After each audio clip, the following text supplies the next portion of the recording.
What's up, everybody? Welcome to the latest edition of the Stephen A. Smith Show, coming at you as I love to do at the very least 3 times a week over the digital airwaves of YouTube and, of course, iHeartRadio. Before I get into anything, as always, I want to take a moment to thank my fans, my subscribers. On YouTube, we've now eclipsed over 702,000 subscribers, so I can't thank y'all enough for the love and support. Keep it coming, and I'm going to keep on coming. Of course, you've been supporting me on iHeartRadio as well. Our numbers continue to climb since we returned to the audio stratosphere. Oh, my goodness, excuse me. Because we didn't have that available to us for a few months. So thank y'all for the support on iHeart and beyond. Keep listening to us over the airways of iHeartMedia. And of course, like I said, over the digital airways of YouTube. If you want to continue to follow the show and like the show, just click on a button right there in the right-hand corner, and YouTube will be the latest member of the Stephen A. Smith Show family. There's a lot to get into today. The NBA Finals, obviously, some of the things that have transpired in the world, pop culture, politics, and beyond. The WNBA, we can't forget about that. There's a lot of stuff to get into, but we're not going to do any of that before I take a moment to give props where props is due. You know, yesterday, on national television, on ESPN's First Take, my day job, every weekday morning from 10 a.m. to 12 noon on the airwaves of ESPN, First Take. Yesterday morning, before we even started the show, we took a moment to give props to my man, Shannon Sharpe. Shannon Sharpe recently reached a multi-year agreement with ESPN to stay on board and to continue to contribute with First Take, as well as doing other things. You can expect to see him at the very least a couple of days a week on First Take, as is already the case. But here's the thing that I wanted to do. I just wanted to take a moment to give props to him, the man known as Club Shay Shay himself, the man that has Nightcap with my man Ocho Cinco and Gilbert Arenas, the man that showed up from FS1 and joined me. And I just thought that it would be the proper thing to do for me to just extend my gratitude. You know, none of us win alone. We win together. I don't give a damn who you see in front of the camera, who you see in front of the microphone. There's producers and writers and everybody else in between, behind the scenes, that make things happen for me, that I always owe a debt of gratitude towards as well. And the same is applicable to him. But clearly, with me being the face of First Take and what have you, I'm never shy about spreading the wealth and sharing it because it's well-deserved. When I think about our lineup, the Ryan Clarks of the world, the Marcus Spears of the world, the Kendrick Perkins, the Jay Williams, the Tim Leglers, the Dan Orlovskis, the Mad Dog Russos, the Mina Kimes, the Kimberly Martins, the Monica McNutts, the Andrea Carters, the Sineads Ogumekes of the world, and of course, the matriarch of the show, Molly Kiram. There's so many people that do such outstanding work for the show. But Shannon Sharpe is on another level. What he's done for the show, what he's done for me, I can't say enough about. This brother departed from FS1. I know some people have opened their mouth, rife with stupidity, not knowing any of the facts and saying, you know, Stephen A., what you telling this business for? Why are you telling that he was pushed out of FS1? Did it ever occur to you because he wanted me to? He didn't want to speak on it, but he didn't want the truth being denied. He didn't want folks not knowing that he was pushed out, that there was an absence of appreciation for what he brought to the table. And one of the reasons that I brought it up is that it's not to throw shade on anybody. It's to give props where it's due. I don't deserve a whole bunch of props for bringing Shannon Sharpe on board. Shannon Sharpe came on board because Shannon Sharpe was an asset that I knew would work tremendously well for First Take. His gifts, his skill set, his hard work, his dedication, and all of the stuff that came with it is what earned that opportunity. I didn't give him anything other than recognition for what tools and what assets he brought to the table.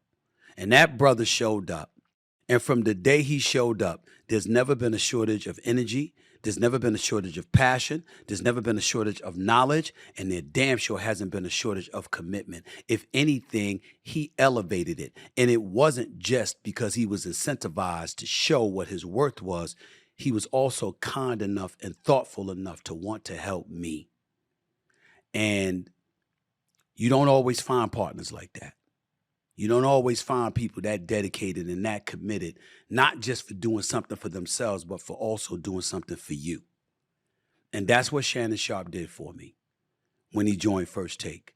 He has never, not one day, has he cheated me in effort, in commitment, and dedication, and content. He's also covered for me for days that I had other assignments and I needed him there holding it down. The brother's special in a lot of ways. And one of the things that I will say that I've never really said publicly before is that you have to understand that a lot of us as black men, we go through a lot. And there's a lot of challenges. And we got to face them head on, and we got to pound the pavement, and we've got to have some intestinal resolve and that ability to wake up the next day and to do what the hell we got to do. All of that is true. But I'd like y'all to consider something, because I was reading this article on Shannon recently in the Hollywood Reporter, which was an exceptional article on him. And he talked about being this dude. You've got a lisp. You're a black man. You look like the Hulk, for crying out loud. You've got public speaking issues to work on and things of this nature at the time. Imagine for 1 second, ladies and gentlemen, especially being born and raised in the South, what that brother has gone through. Think about that for a second. Think about the obstacles we all face, and then imagine what he had to face. Thank God he was an incredible football player. He'll tell you himself he wasn't the greatest student in school at the time.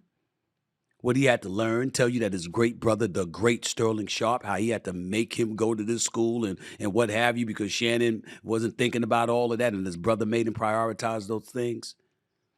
Think about what he had to go through. And think about what he's had to go through in this industry just for 1 second.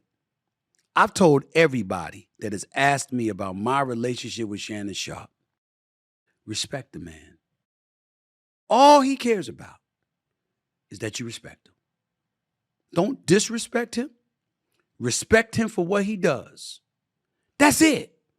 He ain't asking for your friendship. He ain't asking you to be a family member. He ain't asking you to go out there and throw flowers towards him all the damn time or anything like that. All the man has ever wanted and has ever demanded is respect. And the reason why our friendship has blossomed is because he knows I respect him. Because I do respect him, but also got love for him. He's a good brother. He don't bother anybody. I'm telling you, Shannon lived this. I think that he's a little weird for me. Them damn dogs. He loves his dogs now. Talks about having their own room, talking about sleeping with them, talking about if the dogs bark at some honey, she got her days are numbered because the dog is telling them that she ain't no good. Shannon is different. Okay? There's flavors about him that I do not vibe with. You understand? When it comes to them damn dogs. Okay? But he's a good brother. He really, really is. And he's been good to me. And I got a lot of love for him. And I'm really, really happy for him. He deserves every penny and every nugget of investment that ESPN has agreed to place in him. So I just wanted to say that. And I'm just happy for him and happy he's going to be a part of the team for years to come. He deserves it. He really, really does. My man, Club Shay Shay in the house. Congrats, big boy. Well deserved.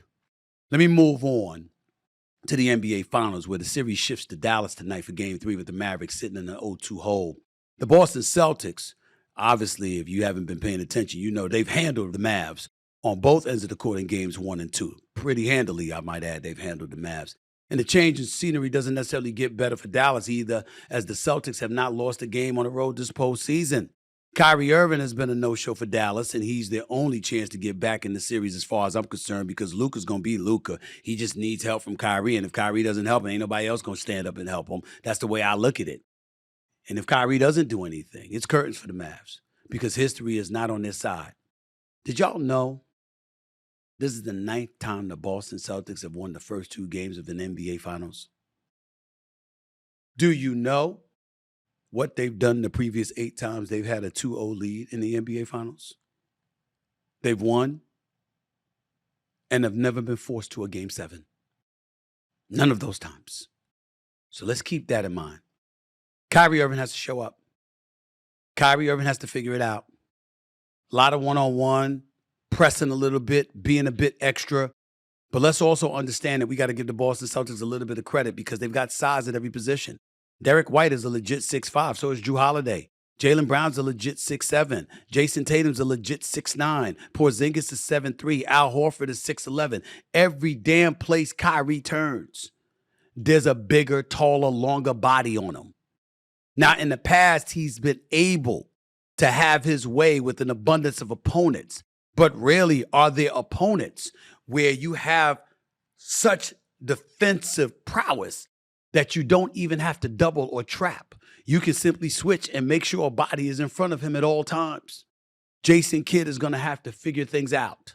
He's going to have to figure things out. But I also think that although primarily Kyrie Irving is the culprit when it comes to their offensive woes in this series thus far, he ain't the only culprit.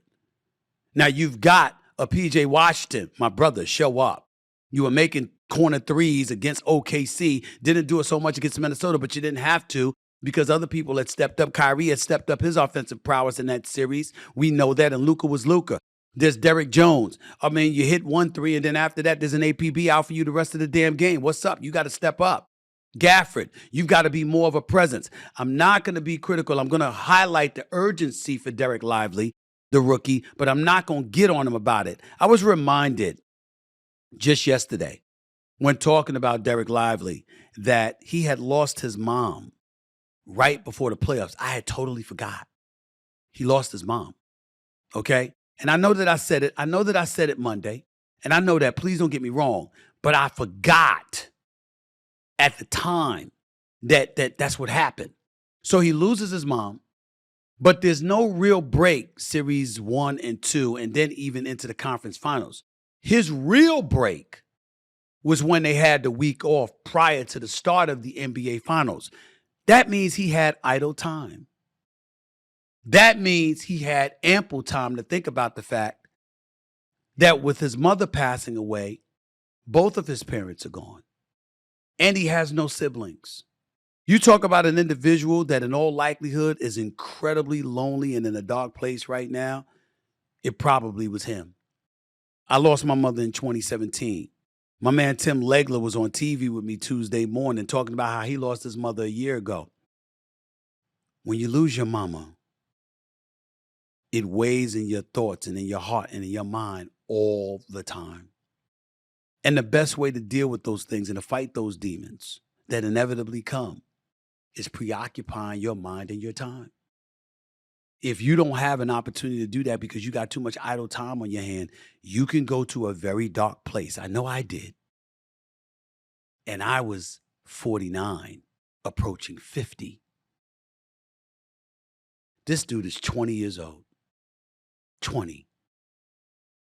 So he's got to step up. He's got to find a way to overcome. He's got to deal with it. But in the interest of fairness, I just felt it was important to reiterate what my point was about him and to really, really show a heightened level of sensitivity on the part of all of us, because so many people don't remember. He just lost his mind right before the start of the playoffs. Still in all, the Mavs better get it done in Game 3, because I don't think there'll be a Game 5 if they don't. That's just where I'm at with it.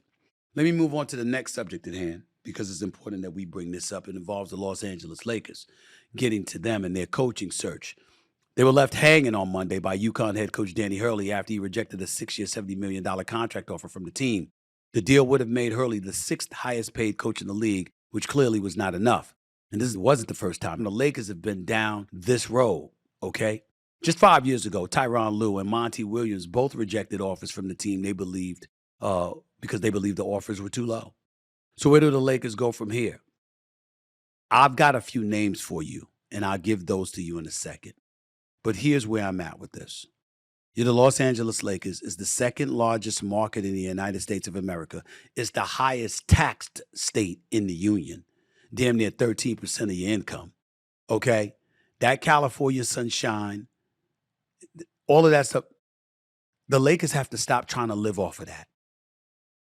You know, So many times, one of my good friends, one of the people that I talk to very, very often is the guy by the name of Eric Braden. He plays the character Victor Newman on Young and the Restless. He's lived in California for decades, obviously, filming that show, Young and the Restless. And what does he say? It's a weather tax. He jokes about it all the time.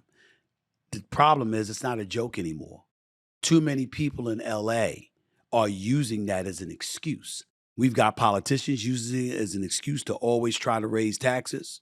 And we've got a Los Angeles Lakers squad using it as an excuse to lowball you. Danny Hurley is a reigning, defending, two-time national champion.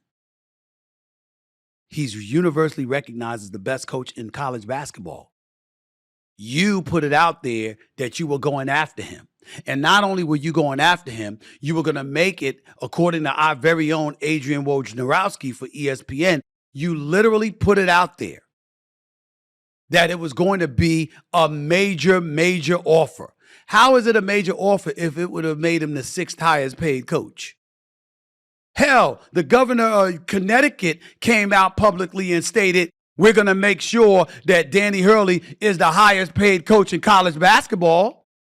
Bill Self at Kansas is making over $10 million, which means that Danny Hurley's probably going to get the $11 million from UConn. How could you think that's an epic offer for Danny Hurley when you were paying Phil Jackson that more than a decade ago? When you offered Mike Krzyzewski $8 million damn near 20 years ago? What the hell is going on with the Lakers? Are you that poor?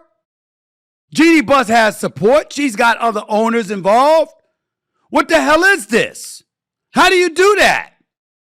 Eric Spoelstra just signed a contract for $15 million. Ty Lue getting over $14 million for the other team in town with the Clippers. Greg Popovich getting $17 a year. Steve Kerr's getting $17 million a year. What the hell is going on? How in God's name can you justify that if you're the Lakers? I mean, my man Shannon Sharpe and Brian Windhorst and all of these guys. I'm thinking about UConn, Storrs, Connecticut, LA, Power. I can't believe I didn't think off the top. Wait a minute. This is the sixth highest paid salary you're offering? This is bad. It makes the Lakers look very bad. It makes it look like you got financial issues. It makes it look like your ducks ain't in order. So that's bad. Here's how you can make it good. You got some candidates. First name I'm going to throw out is J.J. Redick. A lot of people hate on J.J. Redick, think he arrogant, think he doesn't suffer fools much, and, his temperament, they wonder about that. Look, I'm somebody that works with J.J. Redick. I know him a little bit. I know he's perceived that way by a lot of people. I also know he's real. He's authentic. He's not fake. He's not phony. And my God, this brother is a brilliant, smart brother. J.J. Redick, I think, has a future in the coaching profession. And if the Lakers were to hire him, I would do nothing but root for him. I'm not rooting against him. I still don't think it was right for LeBron James and him to have a podcast together during the damn season while Darvin Ham was still a coach and he was on the hot seat, and LeBron James knew that. But that ain't J.J. Redick's problem. That's a LeBron James problem. No doubt Maverick Carter came to LeBron James, thought it was a good idea because Maverick Carter, LeBron James' man, has a brilliant mind. And obviously he likes to produce content in television, in film. He's a visionary. And it's no knock against him. But LeBron should have known better than doing that to Darvin Ham. That is not J.J. Redick's problem. I think J.J. Redick has a chance to be a great coach in the NBA someday. And I would take a look at him. I'm not poo-pooing that. But we ain't going to mention coaching candidates without me mentioning my man Mark Jackson, right? You know that guy that started at St. John's University, that was a rookie of the year for the New York Knicks, that played in Indiana those years, played for the Clippers too, that ultimately became a coach and coached the Golden State Warriors? You know that brother that coached 3 seasons in Golden State, took him to the playoffs twice, finished his last season there 51-31 on the year? His last year is 2014. We are a decade later, and this brother can't get a coaching job in the NBA, and nobody would tell us why, because it clearly has nothing to do with his competency. his knowledge about the game of basketball. And for the record, I'm not apologizing for it to anybody. Decisions have to be made, and the business decisions made by ESPN and Walt Disney is their business. But I miss my man, Mark Jackson. I miss my man, Mark Jackson, calling games. He's a personal friend of mine. I've known him for decades. And he's an outstanding basketball mind. And to see him, could I see him coaching in a market like LA, which, by the way, he lives out there? It would be a beautiful thing. A beautiful thing. And I'm going to always wish for Mark Jackson to get another shot to be the coach. I want him in one or two places, the Los Angeles Lakers or the New York Knicks. And with the job that Tom Thibodeau did, we all know he doesn't deserve to be out of New York. So if you're the Lakers and you're looking for a coach, I wouldn't mind Mark Jackson being interviewed as a candidate. That would be something that I think could be a plus. But I'm also not going to leave out Jeff Van Gundy. Jeff Van Gundy coached for 11 years in the NBA. Jeff Van Gundy took the Knicks to the finals in 99. Jeff Van Gundy coached perennial playoff teams. Jeff Van Gundy is another brilliant basketball mind. There are other candidates that you can interview. There are other candidates you could give 10 to 11 million a year, make them a sixth highest paid coach, and it's not throwing any shade on them. If you're the Los Angeles Lakers, there's nothing wrong with that. But you got to get it together. You certainly got to be better than what we're looking at right now. There's no way around it. It's a bad look for the Lakers. And none of us need to be shy about that. Coming up, Hunter Biden, the son of President Joe Biden, is found guilty on all 3 counts in this federal gun trial.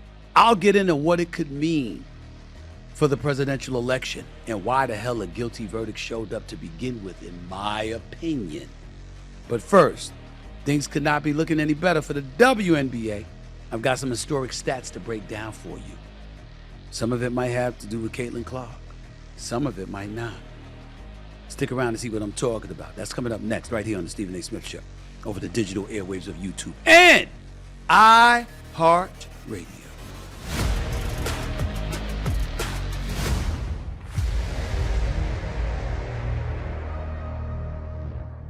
Okay, everybody, you know what time it is. It's time for Stephen A's Weekly Sports Picks. That's what it's time for, okay? And man, I couldn't be more excited right now because I'm making picks for the greatest time of the year, the NBA Finals. To me, that's the greatest time of the year, okay? The NBA Finals. But not only that, I'm going to make things even more exciting. And how am I going to do that? By using Prize Picks, of course. That's how you do it. That's right.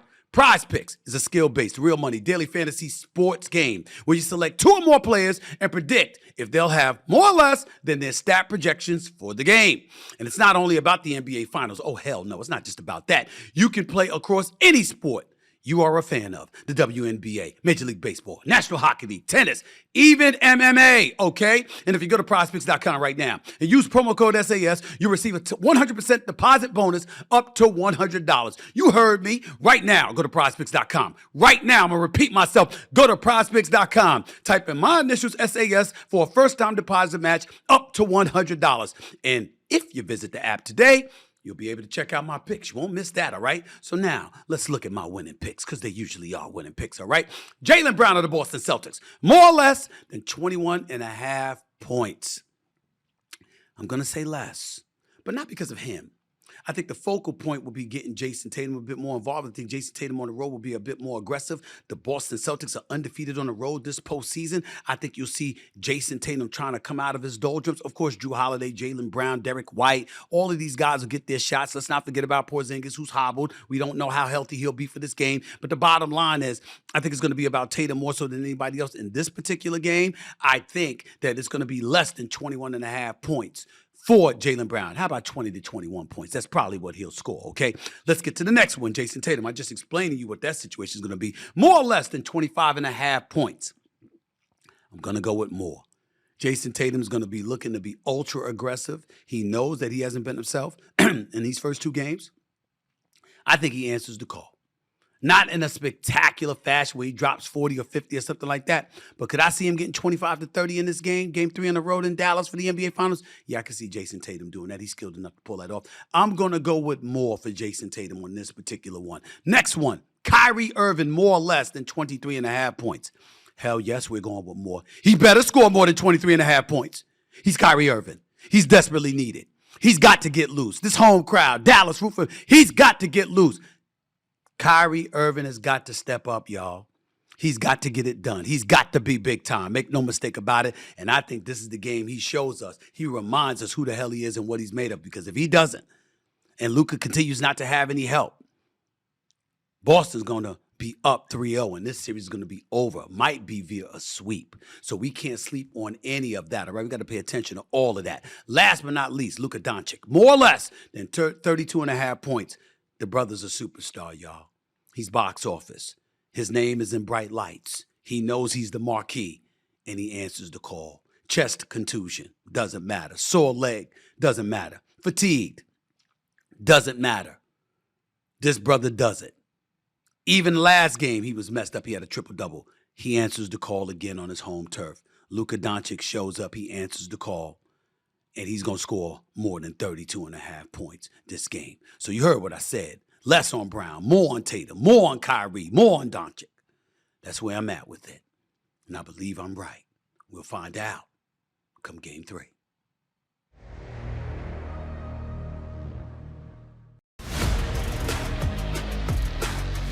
Welcome back to the Stephen A. Smith Show right here over the digital airwaves of YouTube and, of course, iHeartRadio. Before I get into my next subject, I want to piggyback off of where I left off in regards to the Los Angeles Lakers. I'm not really into conspiracy theories and stuff like that, and I'm not trying to be now, but I just want to throw something out there to y'all to consider. You did hear me mention that Ty Lue got $14 million, right? Remember that? You did hear me say that, didn't you? If you're the Los Angeles Lakers, why would you come to Danny Hurley with just $11 million? Why would you do that? Is it because you didn't want to look like you caved? So you make an offer that you know in all likelihood he'd probably reject? And that way when you went the route of a J.J. Redick, if indeed that's what you choose to do, it doesn't look like you just capitulated to LeBron James, that instead you had your own coaching search, your own guy, and you just threw that out. Is it possible? What did KG say? Kevin Garnett, anything's possible! Remember that? Is it? I'm just saying. As I really sit back and think about this and conjure up some thoughts as to why arguably the most storied franchise in basketball annals, the Boston Celtics and now the Los Angeles Lakers, why you would come to a guy that's a reigning 2-time national champion and offer him a salary and a contract that 5 other people get paid more than him with. I'm just wondering. I don't know how that makes any sense. Steve Kerr, $17 million. Greg Popovich, $17 million. Eric Spoelstra, $16 million. Ty Lue at $14 million. Monty Williams at $13 million. In Detroit. Why would you offer this guy that? You had to know he'd probably turn it down. Just food for thought. Just food for thought. Let me move on, okay? Because I want to highlight what can arguably be stated as a new golden era of women's professional basketball. That's because the WNBA announced yesterday that the first month of the season drew its highest attendance since the league's second season in 1998. In addition to that, the WNBA is now seeing the best television ratings in its history. The surge in popularity for the league can be directly tied to the new rookie class led by Indiana's Caitlin Clark, Chicago's Angel Reese, and Los Angeles' Cameron Brink. All 3 ladies drew big crowds playing in college and are consistently trending on social media. On top of all of that, get this one, y'all. WNBA merchandise sales rose 236% from the same period last year, with Clark, Reese, and Brink jerseys ranking in the top 5 for jersey sales during the first week of the season. Here's what I love about this. The fact that those 3, Clark, Reese, and Brink, all have jerseys ranking in the top 5 speaks to what Angel Reese said, that Caitlin Clark ain't the only person being watched. So that is validation for Angel Reese, and we need to point that out. But we all know when we talk about ratings, we're talking about Caitlin Clark, right? You do know that, right? Because think about it this way. The operative word is median, M-E-D-I-A-N. Keep this in mind, ladies and gentlemen. LeBron James is making $50 million. Okay? Somebody else on the Lakers is making 2. That's 26. That's 26. But there's a huge discrepancy. So if you attack it and you look at the Lakers payroll and it said 52 million, that's what you're thinking about, 52 million. You ain't thinking about one guy getting 50. But it's a fact that can't be ignored either. Reese and Brink are no joke. They got futures in this league. This popularity that's going to come with that. But the bottom line is, Caitlin Clark's the one. You know, the one with the $28 million endorsement deal? You know, the one that highly contributed to record ratings for the WNBA draft, 2.446 million to be exact? You know, the one that opened the season and it was the largest opening season doubleheader ratings in WNBA history? You know, the one that goes to arena and there was 4,000 people there, but then she showed up, it was 17,000. You know that? This is why I made a big stink about her not being on Team USA. You want to sit up there and get it. I understand the merits. I've had Hall of Famers calling me, making the argument on the part of Andrea Carter, who was on the show with me Monday and was talking to me about, it's about merit. You got to show up there. She'll be there 4 years from now. I get that. I get that. But you know what? Come to me when you care as much about people being screwed. The biggest screw over in the history of Olympic competition is a toss-up between Isaiah Thomas being denied entry. Actually, I say that's number one. When he wasn't placed on the original Dream Team and John Stockton was picked ahead of him just because he wasn't liked, because everybody knew his basketball credentials warranted that. The other side to that, ladies and gentlemen, was Roy Jones Jr. being robbed in the Olympics of an Olympic gold medal. Remember that? That was it. Highway robberies. It's not the first time. It won't be the last. Politics play decisions. Corporate America plays decisions. Madison Avenue and marketing plays roles in these decisions because it's about the almighty dollar and what's going to fill those coffers. I'm not sitting there and saying you replace Asia Wilson with Caitlin Clark. I'm saying you got 12 folks on the roster. One of them couldn't come off of this girl. And oh, by the way, Chelsea Gray's still injured. Diana Taurasi already got about 3 gold medals. Sure you couldn't find a spot for Caitlin Clark? You sure? Just asking. Just asking. Let me move on to this next subject here because I had to touch on this. I want to take a moment to talk about professional soccer, or football as it's known in Europe. In an historic move, 3 Valencia soccer fans were sentenced to 8 months in prison after pleading guilty to insulting Real Madrid's forward Vinicius Jr. with racial slurs. It's the first conviction for racism-related cases in professional soccer in Spain. The fans were detained in May 2023 after a match between Real Madrid and Valencia was temporarily stopped due to the racial slurs. The incident sparked an outpouring of support for Vinicius, who months earlier broke down in tears while talking about the racist insults he endured in Spain. After the conviction, let me read to you what he tweeted. Many asked me to ignore it.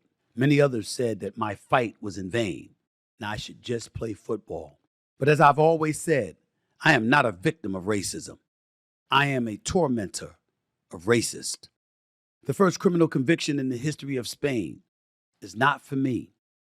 It's for all Black people. May other racists be afraid, ashamed, and hide in the shadows. Otherwise, I'll be here to collect.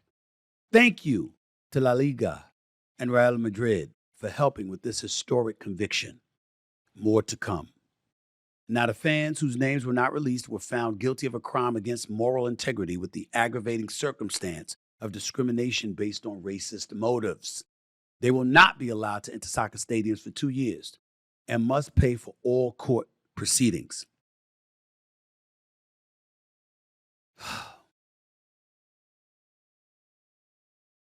I don't want to use the word happy. Justice was served. You have some despicable, disgusting human beings all over the world.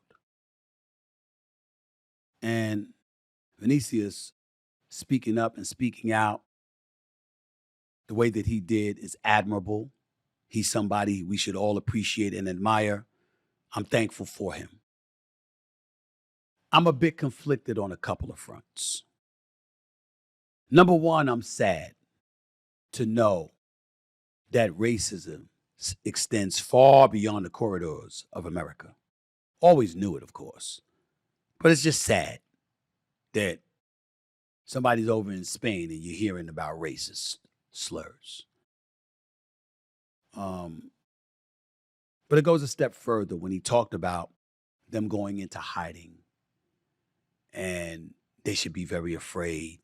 And that's a danger because when you're allowed to hide, you're allowed to disguise and cover, which means that your motives and the conditions that exist within your heart aren't compelled to change because they're devoid of exposure. That worries me. That concerns me. And I'll tell you why. Because I've encountered, obviously, an inordinate amount of racist in my day. I don't believe that every person that's white is racist. I don't believe that bigotry reigns supreme. I think that a lot of people are like that, but not most and not all. Having said that, I often think about what one white racist looked me in my face and told me decades ago. The world is changing. Some of us will be quiet about it, but that serves our benefit. Because the longer we get to live in the shadows, the longer we can do the things that we want to do without ever having to be accountable for it. He looked me in my face and told me that. Obviously, he was surrounded with a few other white folks. So that was something he could get away with. But it always struck me. And what he didn't realize is that I wasn't angry about it. I appreciated the heads up. Because the more enlightened we are about what lurks behind the shadows, the more we're prepared to deal with it, even when it isn't visible enough for us to point it out. It like elevates our sixth sense. And I don't mind that at all. Chance favors the prepared mind. And if you're prepared for what inevitably may come your way, albeit by the few, not the many, not most, you're better equipped to deal with the adverse circumstances it may create. Maintain your composure and do what you can to get through the day and live to fight another moment. So I don't know if I agree with him about pushing folks into the shadows and into hiding. I don't know if that ultimately benefits Black folks in the long run who are destined to experience racism. But I get that his heart was in the right place. And I appreciate him saying that this sentencing by the courts in Spain is a victory for all Black people because he's acknowledging he wasn't just thinking about himself. He was thinking about us all. And that is always a beautiful thing. Coming up, President Joe Biden's son, Hunter Biden, found guilty of 3 felonies. Not 1, not 2, but 3 felonies. I'll get into that in a moment. Don't go anywhere. More of the Stephen A. Smith Show coming your way in a minute. Now, I just want to take a moment to make sure everyone knows my favorite time of the year is happening right now, y'all. The NBA Finals. It's in full swing. And how do I make them even more excited than they already are? I play PrizePicks, of course, so I can cash in on all the big game action. You see, PrizePicks is a daily fantasy sports app where you can select 2 or more of your favorite players and then choose more or less on their projected stats for the game. But PrizePicks is not just basketball. No. It has choices for every sports fanatic. You can pick players from the WNBA, the NHL, tennis, or even golf, all in the same entry, okay? I make my picks and submit early, all in less than just 60 seconds, all right? And get this, PrizePicks will match your first deposit of up to $100. All right, I'm going to say that again. PrizePicks will match your first deposit of up to $100. That's right. So go to prizepicks.com and use the code SAS, that's my initials, of course, for a first deposit match of up to $100. That's code SAS when you go to prizepicks.com. Pick more, pick less. Guess what, y'all? It's really, really, really that easy.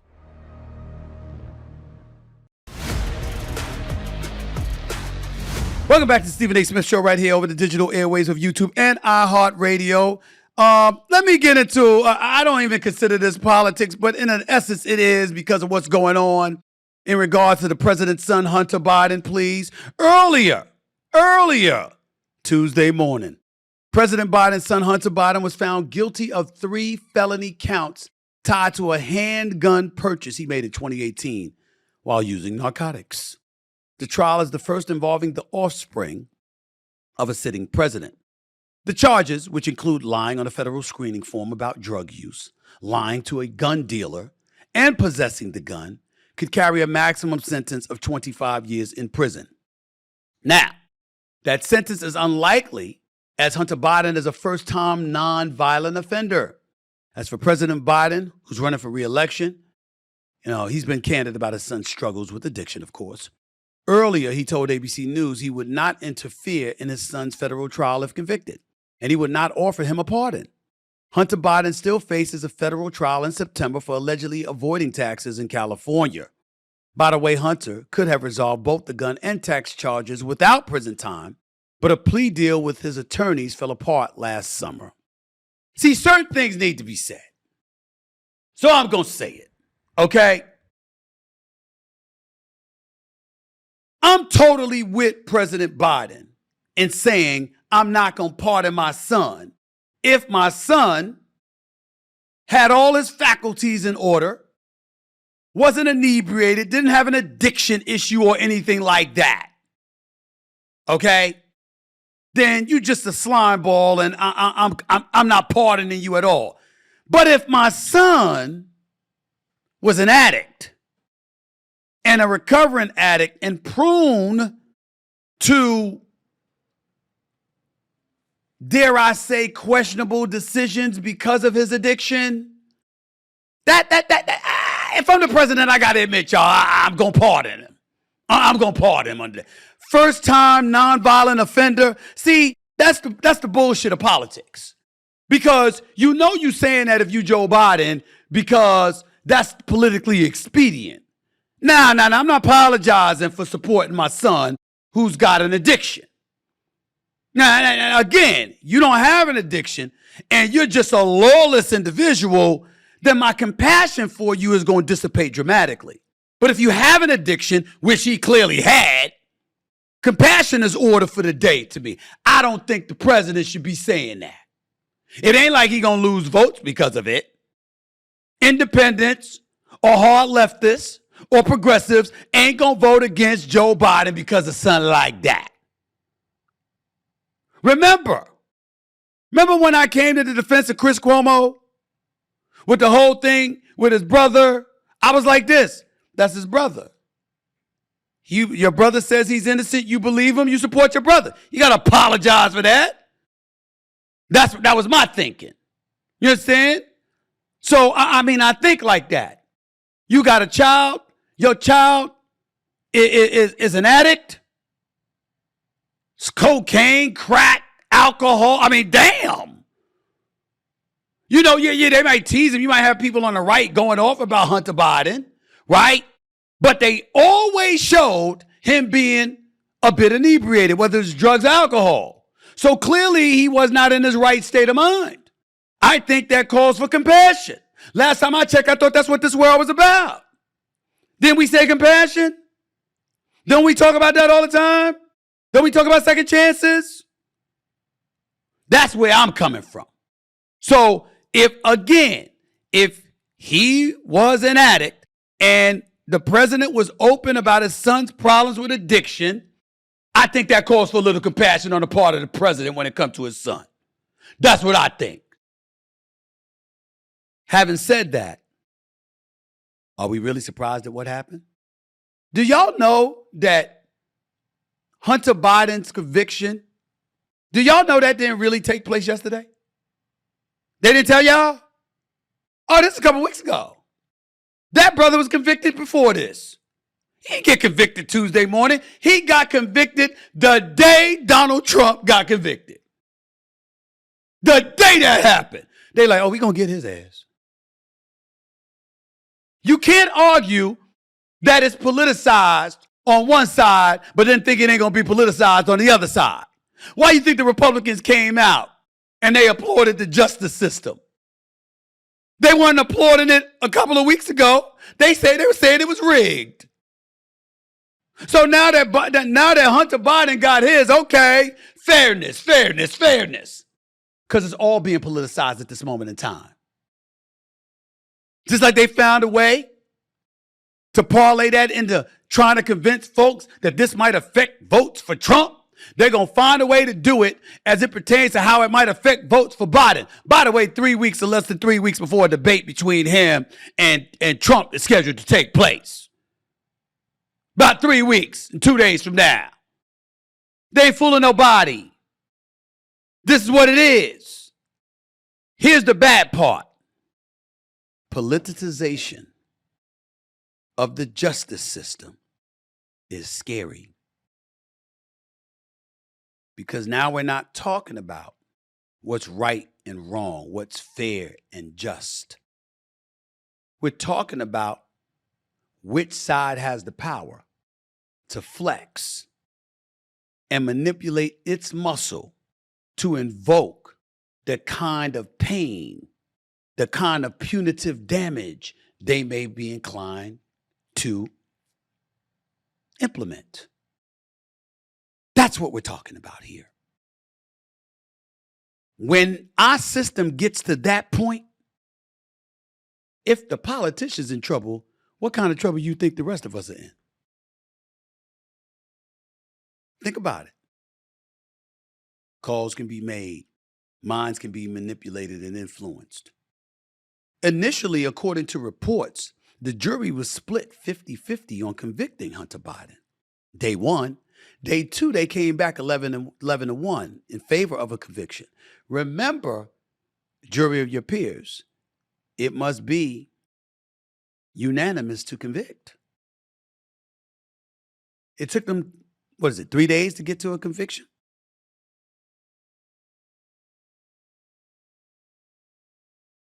We don't know what happened.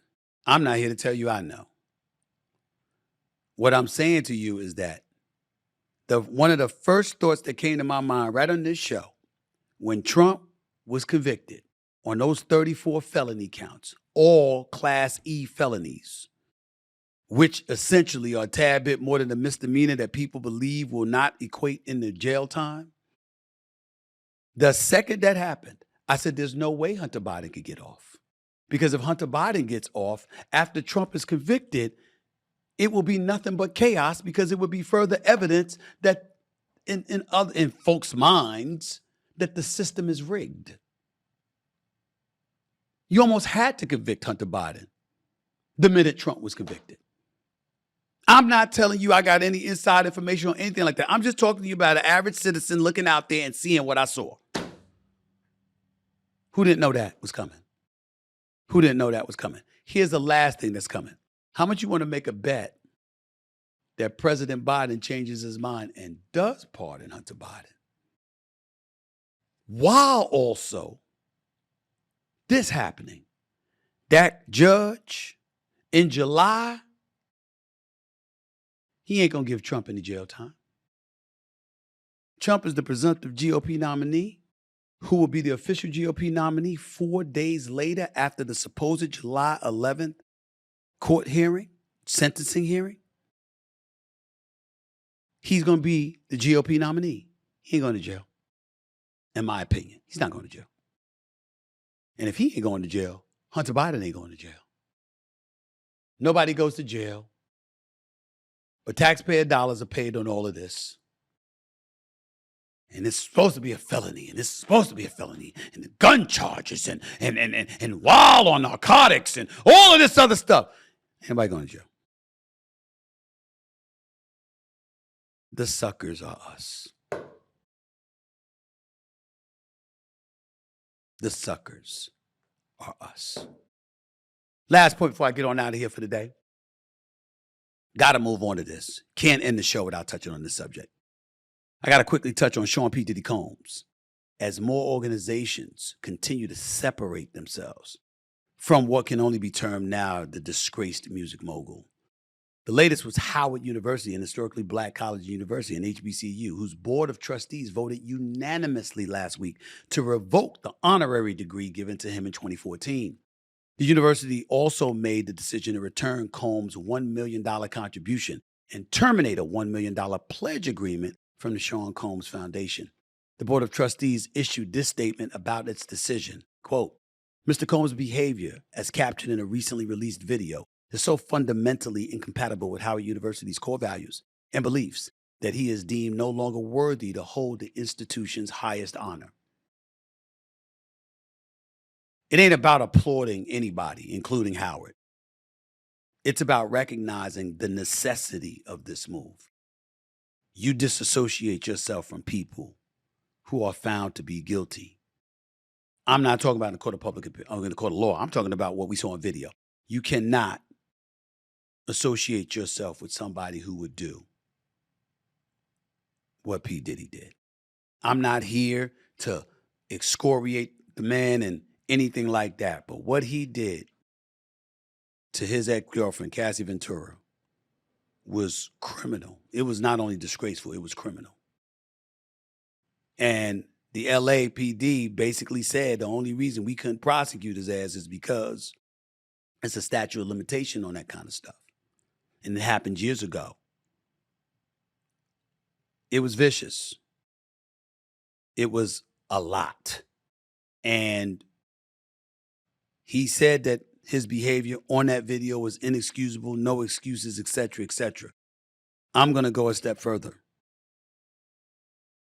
I've seen no one in the hip-hop community come to his defense at all, even before the video came out.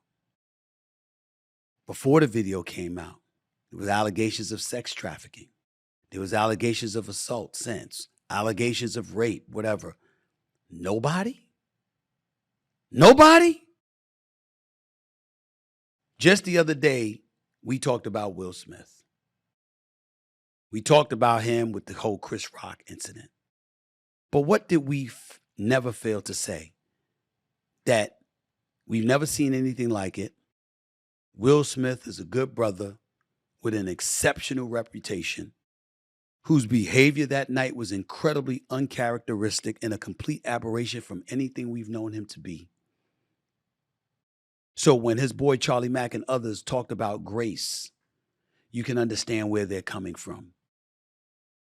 When you talk about the people he's employed, when you talk about the things he's doing, when you talk about his love for Martin Lawrence and vice versa, when you talk about all of these things, there is 1,000 times more good than bad with Will Smith. Nobody says anything about Diddy. Nobody. Nobody. I mean, again, before the video was exposed by CNN, before any of us knew that happened, when we just heard the allegations, when we saw Homeland Security raid his homes in Miami and Los Angeles, nobody spoke up for him. And now we not only have Howard University and HBCU disassociating themselves from him and confiscating an honorary doctorate they gave to him Figuratively speaking, of course. They gave back the money. And I'm here to tell you, even though Howard's endowment is significant, especially compared to any other HBCU out there, but certainly nothing in comparison to Ivy League schools, $1 million is $1 million. And $1 million commitment is $1 million commitment. And for them to say, we ain't messing with you, we want nothing to do with you.